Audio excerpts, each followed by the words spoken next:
anasikia guilty. And alikuwa anajua hii kitu si true. Wacha tuseme ni Roho Mtakatifu. Okay. Yeah. Do you know what happened? Because in life, and I remember I had shared with you this some point, the vacuum that is always in us, that only God can fill, because He's the one who gave us life. So He is the giver and sustainer of life, right? You can even write that down. God is the giver and sustainer of life. God is the giver and sustainer of life. God is the giver and sustainer of life.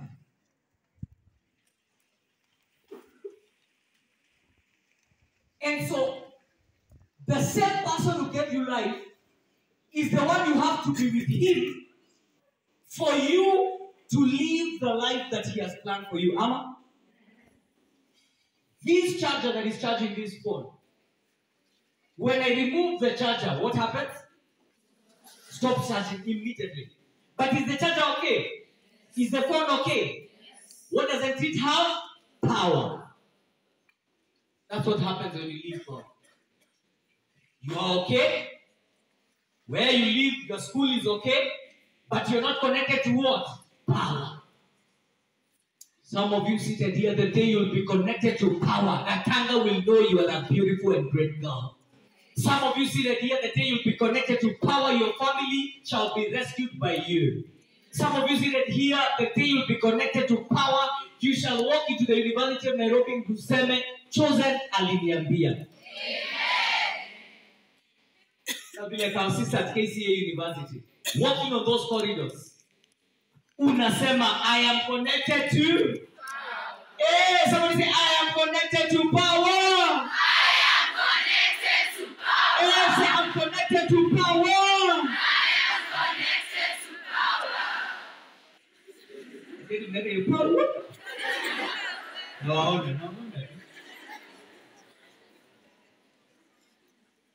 So you're going to go all around. Useme labda nikikishikisha labda kitanipatia kitanipeleka kwa uzongelea. Because some seated here, they are silently fasting for Ajakoya to be the president. Ninaambia time ya CU nasikiza watu wakiomba. Unasikia mtu anaomba, "Ni Ajakoya win."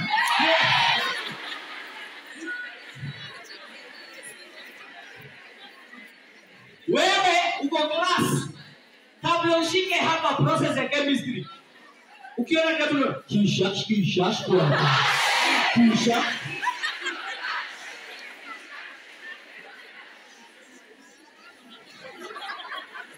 And so you're going to go round and round and round and round, looking for peace, looking for purpose in life, looking for joy. Unapata yada. So I'll try hizo gymnastics zote. Ametry kupati, ametry kila kitu. So akafika mahali akajua anajidanganya. Saidi. This is what she used to do. She used to take a wembe. Anajikata hapa. She showed me her hand. From this part hadi hapa juu, the cuts that alikuwa amejikata. Namuuliza, why cut yourself? Aniambia, instead of that, feeling that inward pain, afadhali nione hii, nisikie hii pain ambayo naona physical. Ndani ni too much. And I feel like giving up. She had tried to commit suicide 3 times. Anakunywa madawa, analala. Anaamka. Haidokea.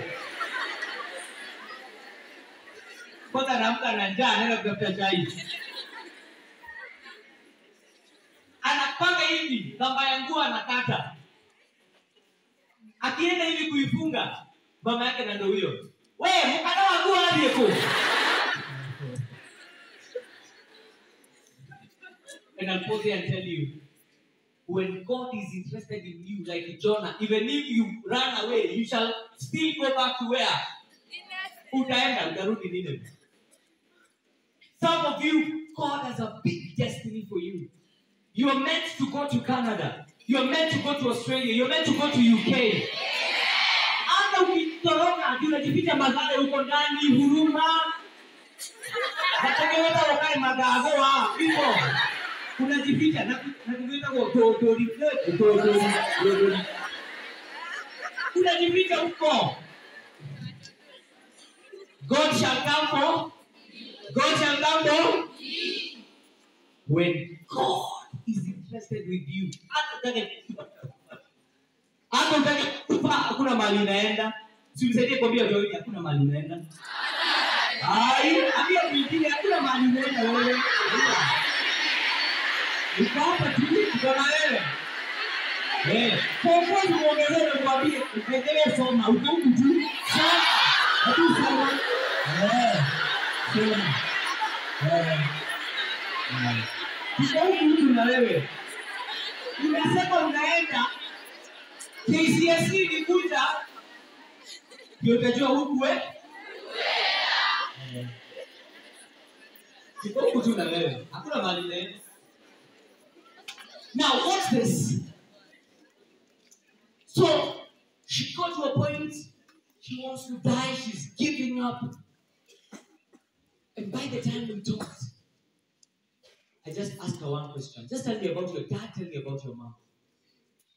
So on the dad side, there are no major issues. And that side, people stable kidogo. Tukuje kwa side ya mama. Wametoka hii pande ya Murang'a, around 7. Tukianza na Shosho na Guka waliachana 25 years ago. Na Shosho ni mrogi. Na huyu msichana wameitanishwa na huyo Shosho. Na anasema ataachie hiyo urogi ule mtu ameitana jina na yeye. Au kama urogi wake ndio kile andi. Amtaka kazi wao wewe. Kama urogane. Mko wewe. Asha, mko. Sasa alisema ukikosa kurogana maisha yako iendelee. Unachanganyikiwa kwa maisha kama urogani, lakini ukirogana unaogopa.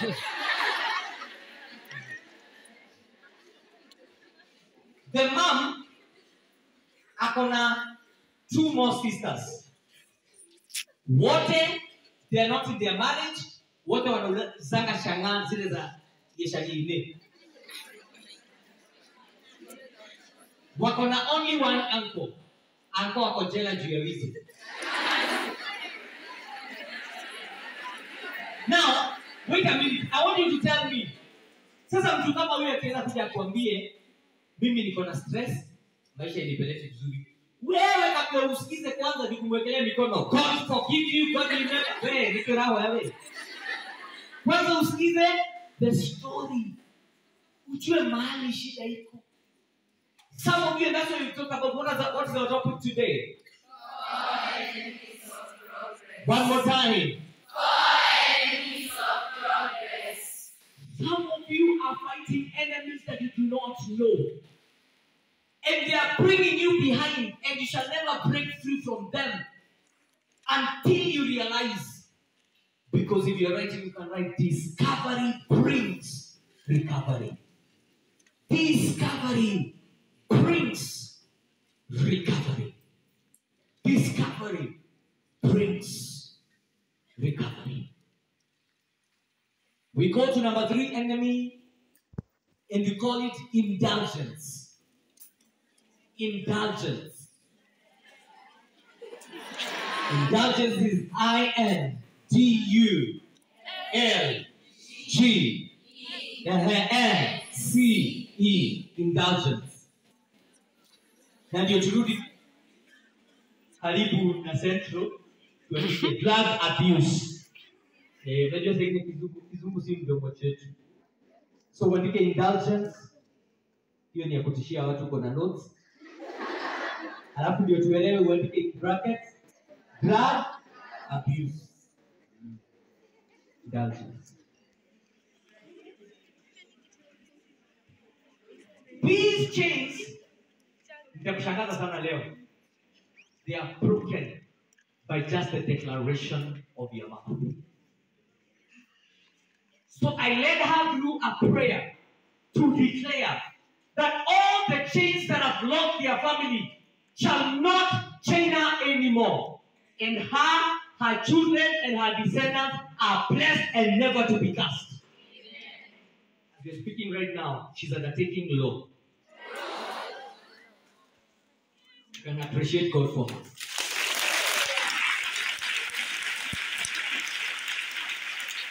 Brokenness. These things, the way you break them. And let me tell you, these are the family, you guys in Namtan. In Namtan, angalia Limkugi on YouTube. Limkugi, utaona story hapo that this madam was in an abusive relationship. Wanake anakuja amelewa. Zinamuonyesha huko ni military. Anachapo, ati alikuwa anakosa kuchapo anashangaa. Leo kuna kitu chafanyika. Alikuwa amezoea. Huyu wako biobara aje. Kore. Kabita kama wewe. Alikuwa amezoea. So ikafika mahali akaona this is too much. Anaenda kwa chief. Anaambia chief, mimi huyu mzee siwezi kaa hivyo. Mimi nitauliwa kwa hiyo nyumba. Hata chief anakasirika, anatuma polisi. Wanamshika. Akishikwa alikuwa anaenda the second day every time alikuwa anatoka. Kuna mtu alikuwa anamlipia. Anakaa na alikuwa kwanza mbaya ni wale hypocrites. Anaweza kaa hivi usikia mita pasta kwa nyumba. After vita hiyo siku nyingine. Manie naaje leo reda hapa leo. Leo kaka leo mtumia wa Mungu. Leo elia wako. Leo elia wako Mungu. Anapiga magoti. Na mama akimwangalia hivi. Sasa nawe mtu ni wako. Sio wasi basi kwa. Ukila tu gainia kurabu. Siku zipiti tatu na economy yorenge.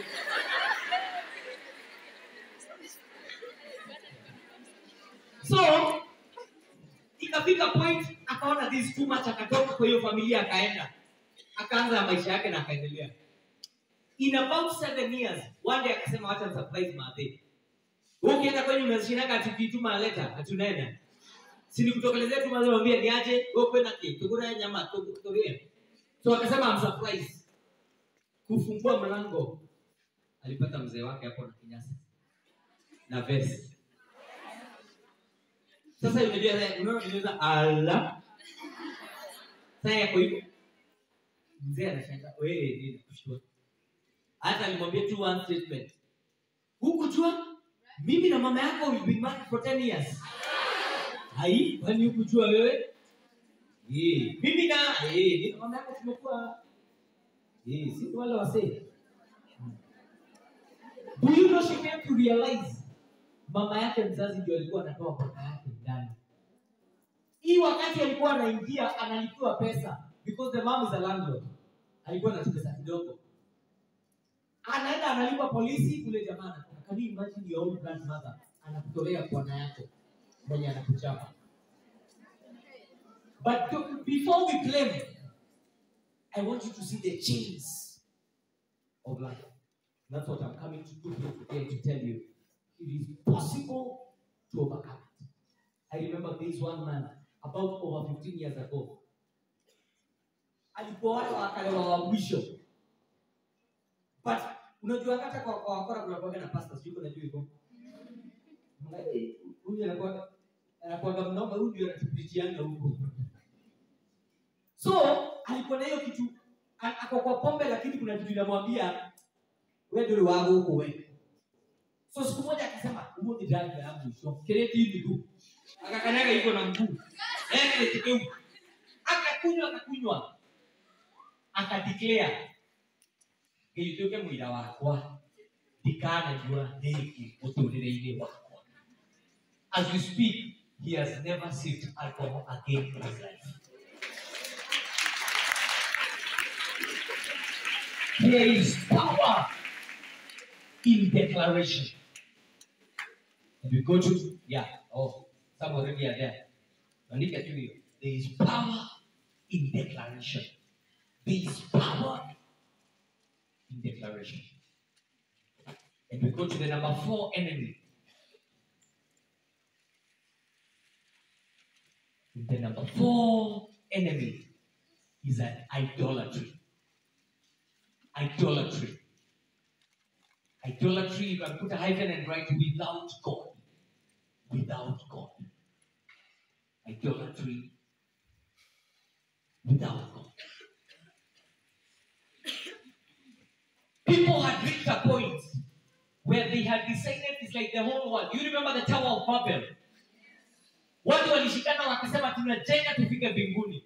Mungu atakuwa anashughulika na wao. Wakashikana, ni kujenga, wakajenga. Siku moja Mungu tu kwa pika akakana. Sasa haya kama ukiniambia. Hadi wewe ukija wewe. Akajua I have to stop it. He used dividing their what? Language. Sasa ikakuwa hapo ndio many languages ziliingilia. Moja ni Chingu, moja ni Mubaruya, moja ni Wakanesa. Sasa Wakanesa wanasema ngele la hiyo. Kwa pia weka Mungu kile. Ni hao Chingu. Wanapigana. Wewe imagine kuitisha mtu kisha kodi anakuletea wheelbarrow. Because ndio bwana ikofi. Hao watu walipigana, kazi ikasimama because they were not one in language. And because their agenda in the first place, it was not on a God mission. I want to pause there and tell you, if you're seated right here and your life is not on a God mission, you are going to fail and you're going to crumble. You have to put your life in God's agenda. Ask God, what do you want with me? And so that if your life aligns with God's agenda, I can assure you no devil, no wickedness, no enemies can stop you from reaching your destiny. You get there. You get there. And so, the world had reached a point where inventions are coming out. Some of you might remember kulikuwa na invention inaitwa Samantha. Unakumbuka hiyo? Na inaimportiwa. Unapata ni mbabas. Wa miaka kama 74 hivi. Anapiga simu, "Hello, I have seen you selling Samantha." It was sin upon sin. People have done all manner of sin, and now that's why even things like COVID came. And let me shock you: if you're not careful, we'll get more and more of those crises and tragedies until we go back to God. But I believe I can have 2 or more people here. If that is you, just lift your hand and say, "I am one." Who will say that the Lord is my shepherd? I shall not want. Yesu makofi mazuri.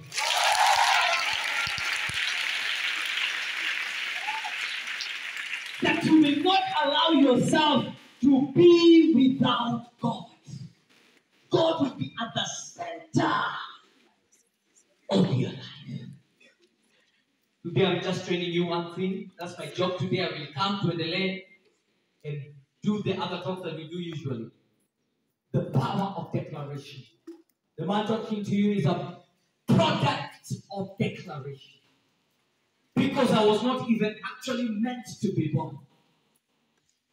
And when my mom lost a baby in her womb, in a very uncommon fashion, in 3 months, there was an exchange and she conceived to get me.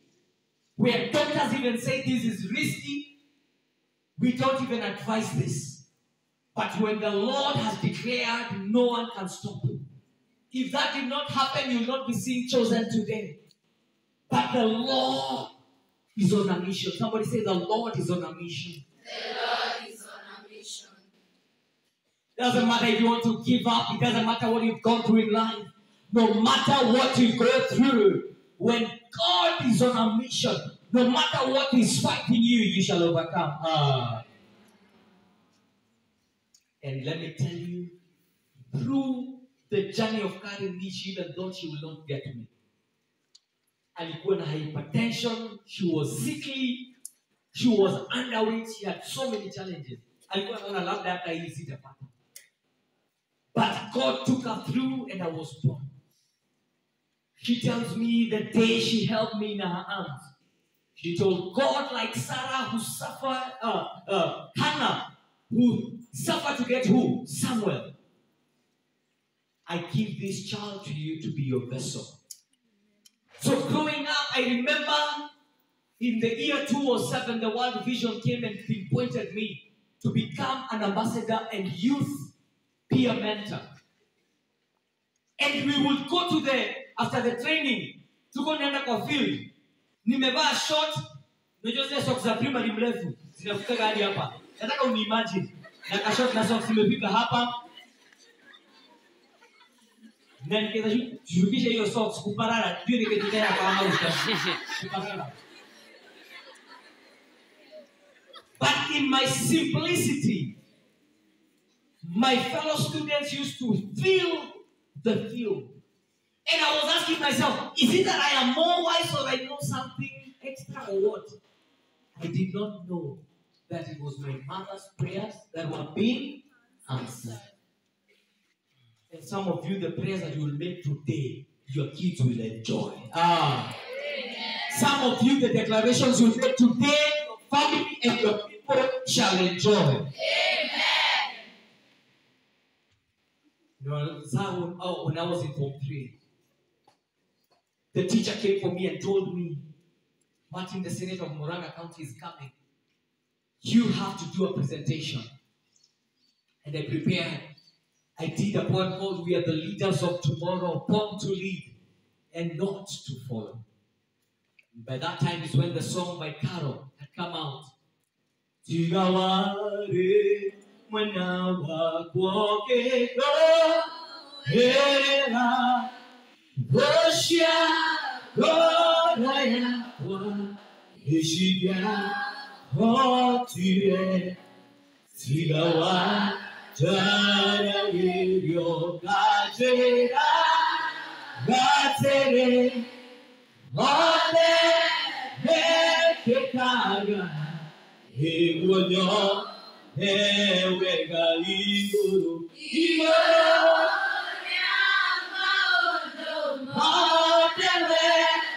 Wegai, Wekaya, Wekaya, Yore, Telinya, Nanityo, Roya, Yore, Yekeno, Ekome, Yakinawe.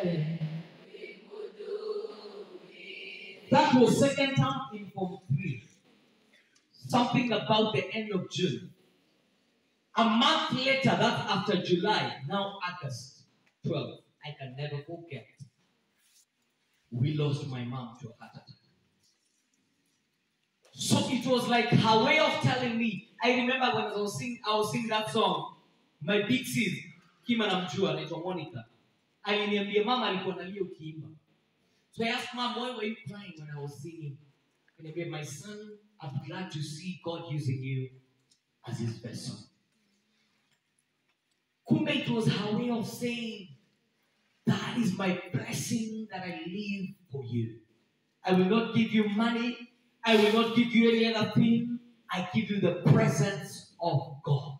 And I want to assure you, Gatanga Girls, you seated here. I don't know where you come from, but if I leave you with the presence of God, you shall reach to your destiny. Amen. Why don't you rise on your feet? Simama kwa miguu yako.